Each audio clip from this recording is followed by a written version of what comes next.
শুরু হয়ে গেল বাংলাদেশের বিখ্যাত মেলা মধু মেলা, যা প্রতি বছর মহাকবি মাইকেল মধুসূদন দত্তের জন্মবার্ষিকী উপলক্ষে অনুষ্ঠিত হয়ে থাকে। 24 জানুয়ারি থেকে 31 জানুয়ারি পর্যন্ত এই মেলাটি অনুষ্ঠিত হয় এবং এখানেই দেশ বিদেশের অনেক লোকের সমাগম ঘটে। তো আজকের ব্লগে আমি আপনাদের দেখাবো মেলায় কিভাবে আপনারা আসবেন, কি কি করতে পারবেন এবং কি কি এখানে পাওয়া যায়, সবকিছুই এভরিথিং। তো বাংলাদেশের যে কোনো প্রান্ত থেকে আপনারা সরাসরি চলে আসুন যশোর জেলার কেশবপুর উপজেলায়, এবং এই কেশবপুর উপজেলা থেকেই মাত্র 10 কিলোমিটার দূরেই মহাকবি মাইকেল মধুসূদন দত্তের বাড়ি, এবং সেখানেই অনুষ্ঠিত হয় প্রতি বছর মধু মেলা। তো মেলার প্রথম দিনই আমরা চলে আসি, কারণ আমাদের একটা ফ্রেন্ডের প্রোগ্রাম রয়েছে এই মেলাতেই। এবং আপনারা জেনে অনেক অবাক হবেন যে যশোর জেলার সকল ধরনের শিল্পী গোষ্ঠী এই মেলাতে প্রোগ্রাম করে থাকে। 7 দিন ব্যাপী যেহেতু মেলা হয়, তো প্রচুর পরিমাণে দেখতে পাচ্ছেন ভিড় থাকে কিন্তু এই মেলাতে। আপনারা যখনই আসবেন তখনই কিন্তু এই ভিড়টা আপনাদের ফেস করতে হবে। অতঃপর আমরা চলে আসি গাড়ি পার্কিং এ। দেখতে পাচ্ছেন মাঠের মধ্যে একটা গাড়ি পার্কিং করা হয়েছে এবং এখানে সিন্ডিকেট করে তারা প্রতিটা গাড়ির জন্য 90 টাকা থেকে 100 টাকা করে নিচ্ছে। তো আমরা এখানে আর গাড়ি পার্কিং করি না, কারণ এত টাকা দিয়ে গাড়ি রাখার কোনো মানেই হয় না। তো আপনারা যারা বাইক নিয়ে আসবেন অবশ্যই বিষয়টি মাথায় রাখবেন, কারণ এখানে আপনাদের পার্কিং করতে গেলে 90 টাকা থেকে 100 টাকা খরচ করতে হবে, যেটা আমাদের কাছে অনেক বেশি মনে হয়েছে। তো এখান থেকে বেরিয়ে আমরা অন্য একটা জায়গায় গাড়ি রাখি এবং সেখানে আমরা 10টা গাড়ির জন্য 500 টাকা দিই তাদের। তো বাইক রেখে আমরা সবাই মেইন মেলার দিকে যাচ্ছি। দেখতেই পাচ্ছেন অনেক দূর কিন্তু এখান থেকে মেইন মেলার যে প্রাঙ্গণ, কারণ ভিতরে বাইক ঢুকতে দিচ্ছে না বর্তমানে, কারণ অনেক লোকের সমাগম ঘটে যেহেতু এখানে, যার কারণে কিন্তু কোনো বাইকই চলাচল কিন্তু সবকিছু বন্ধ এখানে। তো দেখতে পাচ্ছেন চারিদিকে কিন্তু খুব সুন্দর সুন্দর দোকান বসেছে এবং প্রতিটা জায়গায় কিন্তু আপনারা এই দোকানগুলো দেখতে পাচ্ছেন। তো যশোরের এক ছোট ভাইয়ের সাথে দেখা হয়ে গেল, সে একটা স্মোক বিস্কুটের দোকান দিয়েছে। তো ছোট ভাই রিকোয়েস্ট করলো দোকানটা একটু ভিডিও করে দিতে, তো ভিডিও করে দিলাম ওর দোকানটা। আপনারা যারা মেলাতে আসবেন ওর দোকান থেকে স্মোক বিস্কুট খেতে পারেন। তো আমরা এখন যাচ্ছি মেলার দিকে, দেখলাম সেনাবাহিনীও আছে এখানে, তো কোনো ভয় নেই। আপনারা অবশ্যই সবাই মিলে চলে আসবেন সপরিবারে আপনারা এই মেলাটি উপভোগ করতে। তো হাঁটতে হাঁটতে অলরেডি আমরা মেলার কাছাকাছি চলে এসেছি। দেখতে পাচ্ছেন এখানে একটা টিকিট কাউন্টার রয়েছে। এটা হচ্ছে মাইকেল মধুসূদন দত্তের বাড়ির টিকিট কাউন্টার, অর্থাৎ তার যে নিজস্ব বাড়ি ছিল সেই বাড়িটা দেখতে গেলে অবশ্যই আপনাদের টিকিট কেটে ঢুকতে হবে, যা পরবর্তী কোনো একটি ব্লগে আমি আপনাদের দেখানোর ট্রাই করব। তো প্রতি বছরের ন্যায় মাইকেল মধুসূদন কালচারাল একাডেমি ও মধুমঞ্চের সামনেই অনুষ্ঠিত হচ্ছে এবারের মধুমেলা। এবারের মধুমঞ্চ সাজানো হয়েছে যশোরের ল্যান্ডমার্ক ডিসি অফিসের আদলে, এবং সেখানে অনুষ্ঠিত হচ্ছে উদ্বোধনী আলোচনা সভা, যার কারণে আমরা সবাই মিলে চলে আসি মেলার মধ্যে এবং শুরু হয় আমাদের খাওয়া দাওয়া। আমরা প্রথমত বাদাম দিয়ে শুরু করি এবং এর শেষ কোথায় হবে সেটাই এই ব্লগেই দেখতে পারবেন। হঠাৎ করে চোখে পড়ে মেলাতে জুলাই বিপ্লব কর্নার করা হয়েছে, যেখানে রয়েছে আবু সাইদ সহ জুলাই বিপ্লবের সকল ঘটনাবলীর উল্লেখ, এবং এটা তৈরি করেছে যশোর জেলা প্রশাসনের পক্ষ থেকে। দেন আমরা পুনরায় আবার মেলা পরিক্রমা শুরু করি, যেখানে প্রচুর পরিমাণে খাবার দাবারের দোকান ছিল। দেখতেই পাচ্ছেন আপনারা স্ক্রিনে যে কত পরিমাণে খাবার দাবারের স্টল রয়েছে এখানে। আপনারা না আসলে বিশ্বাস করতে পারবেন না যে এত পরিমাণে খাবার দাবার এই একটি মেলাতে পাওয়া যায়। তো সবাই মিলে হাঁটতে হাঁটতে সামনের দিকে এসে দেখি সেখানে জাদু প্রদর্শনী চলছে, এবং এখানে কিন্তু একটা ঘর না, এমন অনেক অনেক ঘর রয়েছে, প্রায় 10 থেকে 20টা। আই ডোন্ট নো যে কতগুলো হবে এখানে। প্রতিটা ঘরে জাদু প্রদর্শনী করা হয়, বাট আমার মনে হয় না যে এখানে কোনো ধরনের জাদু প্রদর্শনী করা হচ্ছে। দেখতে পাচ্ছেন এই নতুন করে একটা ঘর তৈরিও করা হচ্ছে। তো এর মধ্যে কি ধরনের জাদু খেলা দেখানো হয় আপনারা যদি কেউ জেনে থাকেন অবশ্যই আমাকে কমেন্টে জানাবেন। আমি আসলে বুঝতেই পারছি না যে এত জাদুকর বাংলাদেশে কোথা থেকে এলো। প্রতিটা জায়গায় দেখতে পাচ্ছেন জাদু খেলা বলা হচ্ছে, বাট আমার মনে হয় না যে এর মধ্যে জাদু খেলা আছে। দেখতে পাচ্ছেন একটা শেড কিন্তু সম্পূর্ণ ফাঁকা রয়েছে এবং ভিতরটাও সম্পূর্ণ ফাঁকা। আমি ভিতরে আর গেলাম না। আপনারা যদি কেউ জেনে থাকেন এই বিষয়ে অবশ্যই আমাকে কমেন্টে জানাতে ভুলবেন না। এছাড়াও এই মধুমেলাতে আপনারা আরো অনেক অদ্ভুত জিনিস দেখতে পারবেন। তার মধ্যে রয়েছে দ্য লায়ন সার্কাস। এই সার্কাস কিন্তু অনেক পুরনো একটি সার্কাস, আপনারা যারা দেখতে চান এখান থেকে কিন্তু দেখে নিতে পারেন। এবং তাছাড়া ভূতের বাড়ি বিনোদন, এছাড়া আরো অনেক অনেক কিছু রয়েছে এখানে। আসলে আমরা সবাই মেলাতে ঘুরে বেড়ালেও আমরা কিন্তু ওয়েট করছি আমাদের ফ্রেন্ড কখন স্টেজে উঠবে এবং কখন গান গাইবে। তো তার জন্য কিন্তু আমরা অনেকক্ষণ ধরে স্টেজের পাশাপাশি কিন্তু ঘুরে বেড়াচ্ছিলাম। তাছাড়া স্টেজের ভিতরে যেও আমরা অনেকে বসেছিলাম অনেকক্ষণ। বাট যেহেতু প্রথম দিন উদ্বোধনী সভা এবং আলোচনা পর্ব হচ্ছিল, যার কারণে কিছুটা সময় হচ্ছিল, তো আমরা বেশিক্ষণ আর স্টেজের সামনে না দাঁড়িয়ে আমরা চলে আসি মেলার ভিতরে অন্য একটা সাইডে, এবং এসেই দেখি এখানে বালিশ মিষ্টি বিক্রি হচ্ছে, বড় বড় মিষ্টি। এটা কত? 250?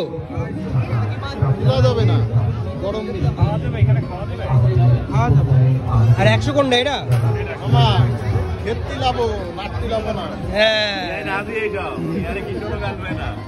তো আপনারা কে কে টেস্ট করেছেন এই বালিশ মিষ্টি অবশ্যই আমাকে জানাবেন। বাট আমি কিন্তু এই মিষ্টিটা টেস্ট করতে পারিনি, কারণ মিষ্টি মেইনলি আমার ভালো লাগে না।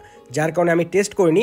বাট আপনারা কারা কারা টেস্ট করেছেন অবশ্যই জানাবেন। এবং এই দিকে এসে দেখতে পেলাম যে অনেক অনেক বাচ্চাদের যে রাইড রয়েছে সেই রাইডগুলো তৈরি করা হয়েছে। এখানে দেখতেই পাচ্ছেন প্রচুর পরিমাণে নাগরদোলা রয়েছে, এখানে ট্রেন গাড়ি রয়েছে, তাছাড়া এখানে নৌকা দেখতে পেলাম, আরও অনেক কিছু কিন্তু এখানে ছোট বাচ্চাদের জন্য তৈরি করা হয়েছে। এবং এই মেলাতে আপনারা প্রচুর পরিমাণে আচারের দোকান দেখতে পেয়ে যাবেন, যেখানে আপনারা সব ধরনের আচার পেয়ে যাবেন। দেখতে পাচ্ছেন ভ্যারাইটিস অফ আচার রয়েছে এই দোকানটিতে।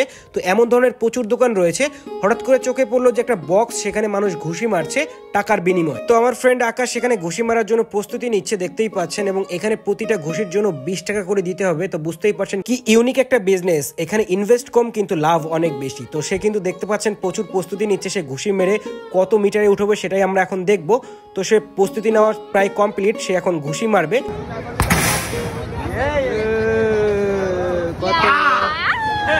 350।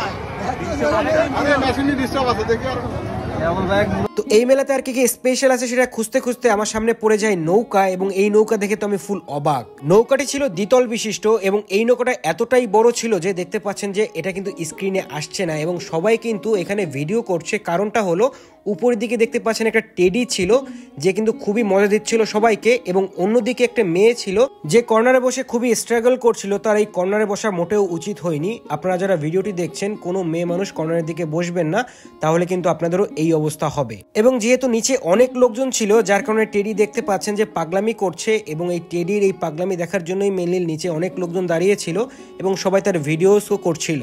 তো এগুলো দেখার পরে আমরা এখান থেকে বেরিয়ে অন্যদিকে যাচ্ছি। মেলাটি যেহেতু অনেক বড় এবং এই মেলাটি সম্পূর্ণ শেষ করতে অনেক সময় লাগবে, যার কারণে কিন্তু আমরা সম্পূর্ণ মেলাটি পরিক্রমণ করছি এবং আপনাদের দেখানোর ট্রাই করছি যে আসলে মধুমেলা কত বড় হয় এবং কত কিছু থাকে এই মধুমেলাতে।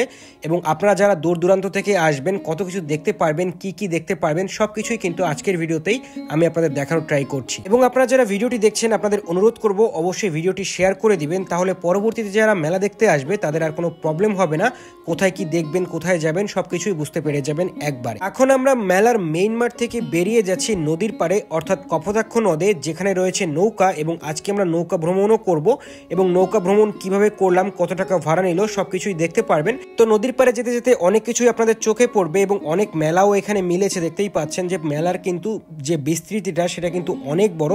কিছুদূর এগিয়ে মাইকেল মধুসূদন দত্তের একটি সুন্দর স্ট্যাচু দেখতে পেলাম। এনে আমরা চলে আসলাম কপোতাক্ষ নদীর পাড়ে, যে পাড়টা বর্তমানে খুবই সুন্দর করে বাঁধানো হয়েছে। আপনারা যদি দিনের বেলা কখনো আসেন অবশ্যই আপনাদের ভালো লাগবে। তো আমরা একটা নৌকা ভাড়া করে নিলাম 300 টাকায়। নদীতে একটি কাঠের পুল ছিল, সেটা পার হতেই দেখি সেখানেও মেলা হচ্ছে। তো সেখানের মেলা ঘুরে আমরা পুনরায় আমরা চলে আসি এপারে এবং এখান থেকে আমরা চলে আসি মেইন মেলার কাছে। মেইনলি আমরা মেলার সামনে খুঁজতে খুঁজতে আসি অথেন্টিক মোগলাই পরোটা, যেটা আমরা সবাই মিলে খেতে চাচ্ছিলাম। তো অবশেষে আমরা একটা অথেন্টিক দোকান খুঁজে পাই, যে দোকানটা স্থানীয় এবং এখানে মোগলাই পরোটাও দেখতে ভালো লাগছিল আমাদের। তো আমরা মোগলাই পরোটা অর্ডার করে দিই, যেখানে পার পিস ছিল 30 টাকা করে। দেখুন জাস্ট কত সুন্দর করে মোগলাই পরোটা বানাচ্ছে। এবং আমরা এখান থেকে 3 পিস অর্ডার করে দিই এবং এখানে আমাদের মোগলাই পরোটা মোটামুটি লেগেছে। আসলে মেলার খাবার দাবার সবসময় অ্যাভারেজই হয়, হা হা হা, এটাই বাস্তব, জোকস দ্য পার্ট। তো আমরা পুনরায় চলে আসলাম মেলার সামনে। এখন আমরা যাব মাইকেল মধুসূদন দত্তের মিউজিয়ামে। তো এই মিউজিয়ামটি সবার জন্য উন্মুক্ত এবং এখানে আপনারা দেখতে পারবেন কবির বিভিন্ন ধরনের ছবি এবং জীবন বৃত্তান্ত, তাছাড়া বিভিন্ন ধরনের তৈজসপত্র ব্যবহার্য।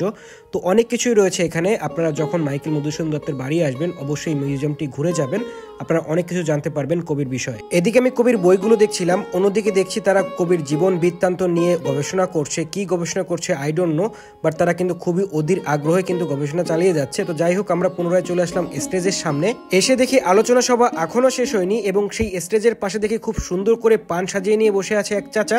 এবং এই পানগুলো দেখতেই পাচ্ছেন যে কতটা সুন্দর। এবং তার পাশে এক পিচি রকেট নিয়ে বসেছিল, যেটা নিয়ে ছোটবেলায় আমরা অনেক খেলাধুলা করেছি, কিন্তু বর্তমানে এটা কিন্তু এখন সচরাচর পাওয়া যায় না। তো অনেকদিন পর দেখতে পেয়ে আমার খুবই ভালো লাগছিল। তো আমাদের মতো কিন্তু সবাই অধীর আগ্রহে বসে আছে যে কখন প্রোগ্রামটা শুরু হবে। তো প্রোগ্রাম শুরু হতে যেহেতু একটু লেট হচ্ছে, যার জন্য আমরা আশেপাশে আর একটু ঘুরে নিলাম। তো ঘুরতে ঘুরতে আমাদের চোখের সামনে পড়ে গেল সেই বালিশ মিষ্টি, যে মিষ্টির দাম 1000 টাকা। আপনাদের অনেকেরই হয়তো বা বিলিভ হচ্ছে না যে একটা মিষ্টি কিভাবে 1000 টাকা হয়। আসলেই ভাই, এই একটা মিষ্টি 1000 টাকা দাম, যে মিষ্টির ওজন প্রায় 5 কেজি। এবং এই অদ্ভুত মিষ্টি আপনারা মধুমেলায় আসলেই দেখতে পারবেন এবং শুধু দেখতে না, আপনারা চাইলে এখান থেকে কিনে খেতেও পারবেন। এছাড়া আপনারা এই মেলাতে ভ্যারাইটিস অফ মিষ্টি পেয়ে যাবেন। যাবেন এবং মিষ্টিগুলো থাকে গরম গরম, কারণ এখানেই আপনাদের বানিয়ে এই মিষ্টিগুলো খাওয়ানো হয়। দেখতে পাচ্ছেন তারা বানাচ্ছে। তো এসব সুন্দর সুন্দর মিষ্টি খেতে হলে চলে আসুন আজই মধু মেলাতে। এনে আমরা চলে আসি একটি চানাচুর মামার দোকানে, যার চানাচুরের দোকানটা খুবই সুন্দরভাবে সাজানো ছিল। দেখতেই পাচ্ছেন কতটা সুন্দর লাগছে। তার চানাচুরের কালেকশন দেখে আমরা তাকে 100 টাকার চানাচুর মাখাতে বলি এবং সে কিন্তু মাখানো শুরু করে। এদিকে ইমরান আমাকে বড় একটি ঝাল দেখালো,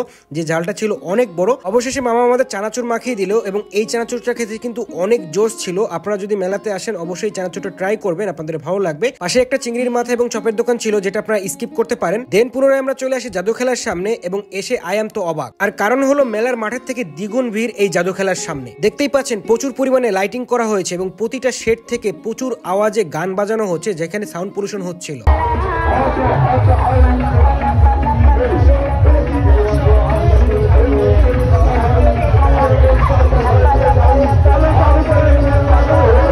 এখানে কেমন জাদু দেখানো হয় সেটা শোনার জন্য আমি শেডের সামনে যাই এবং একজনকে জিজ্ঞাসা করি যে ভাই এখানে কিভাবে জাদু দেখানো হয়, কেমন জাদু দেখানো হয়। সে আমাকে বলে যে আপনি 100 টাকা দেন, ভিতরে যান, আপনি জাদু দেখতে পারবেন। কিন্তু সে আমাকে ক্লিয়ার কিছুই বলে না। কিন্তু কিছুক্ষণ পরে আমি দেখতে পারি যে অনেক জাদুকর কিন্তু এই শেডের মধ্যে যাচ্ছে। আপনারা দেখতেই পাচ্ছেন স্ক্রিনে, এরা কিন্তু সব জাদুকর এবং এরাই কিন্তু ভিতরে যে জাদু দেখায়। তো আপনারা কারা কারা এই জাদু দেখেছেন অবশ্যই আমাকে কমেন্টে জানাবেন। তো এখানের জাদুকর এবং এখানের পরিবেশ দেখে আমরা আর ভিতরে যাইনি, আমরা এখান থেকে বেরিয়ে আসছি। বেরিয়ে আসার সময় দেখি প্রচুর পরিমাণে লাইন পড়েছে জাদুকর দেখার জন্য।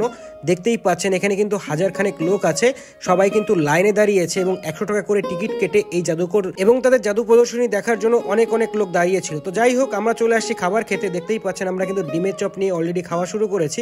মেইনলি আমরা এসেছি মেলাতে শুধু খেতে, তো খেয়েই যাচ্ছি। তো খাওয়া দাওয়া শেষ করে আমরা চলে আসি স্টেজের সামনে আমাদের ফ্রেন্ডের গান শুনতে।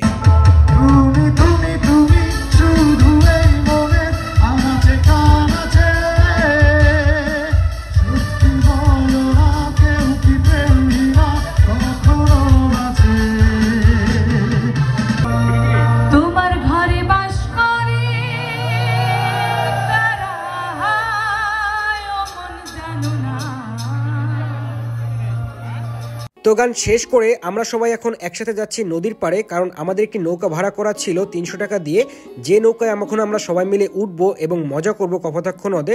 রাতের বেলা হলেও আমরা কিন্তু অনেক মজা করেছি এই নৌকাতে। সবাই এক এক করে নৌকা ওঠার পরে আমাদের মাঝি মামা নৌকা ছেড়ে দিল এবং অনেকদিন পর নৌকায় উঠতে পেরে আমাদেরও খুব ভালো লাগছিল। এবং এই নৌকা থেকে দুই পাড়ের যে লাইটিং এর দৃশ্য, এইগুলো দেখতেও খুবই ভালো লাগছিল। তো আমাদের যে ফ্রেন্ড ছিল প্রান্ত, যে স্টেজে গান গেল একটু আগে আপনারা দেখতে পেলেন, তাকে আমরা রিকোয়েস্ট করছিলাম যে নৌকায় বসে একটা গান গাওয়ার জন্য। এই আকাশ আমার নীল আকাশ রবে নিরুত্তর, মানুষ আমি চেয়ে দেখো নীল আকাশ রবে নিরুত্তর, যদি তুমি বলো আমি একান্ত তোমার, আমি তারায় তারায় রটিয়ে দেব। দেখতে পাচ্ছেন আমরা অনেক দূরে নৌকা নিয়ে চলে এসেছি এবং আমাদের বন্ধু সুভাষিস সেও মাঝি মামার সাথে বৈঠে নিয়ে নৌকা চালাচ্ছে। তো খুবই মজা হচ্ছিল আমাদের এবং দেখতে পাচ্ছেন নদী থেকে কিন্তু ধোঁয়া উঠছিল এবং আমাদের সামনে আরেকটি নৌকা চলে আসে, যেটাও দেখতে কিন্তু খুবই সুন্দর লাগছিল। তো আমরা মজা করতে করতে অলরেডি পাড়ের দিকে যাচ্ছি, কারণ আমাদের সময় ছিল 1 ঘন্টা। তো ঘন্টা পূর্তেই মামা আমাদের পাড়ে নিয়ে চলে আসে এবং পাড়ে এসে আমাদের রিপন ভাই বলে যে চিড়িয়াখানায় যাবে। তো চিড়িয়াখানার কাহিনী শুনলে তো আপনারা এখানে পাগল হয়ে যাবেন, কারণ এখানে বলে একটি গরু আছে আর নাকি 6টি পা এবং 2টি লেজ, আরো অনেক কিছু বলছিল। তো আমরা এদিকে আর যাচ্ছি না, আমরা চলে যাচ্ছি এখন মেলা দিয়ে বাইরের দিকে, কারণ অনেক রাত হয়ে গিয়েছে। যাওয়ার আগে বাসার জন্য আমরা সোনপাপড়ি এবং তিলের খাজা নিয়ে নিই। তো ব্লগটি এই পর্যন্তই। ব্লগটি কেমন লাগলো আপনাদের কাছে অবশ্যই জানাবেন এবং কারা কারা অলরেডি মেলাতে ঘুরেছেন এবং মেলাতে যাবেন তারাও কমেন্টে জানাবেন এবং শেয়ার করে দিবেন। Thank you everyone.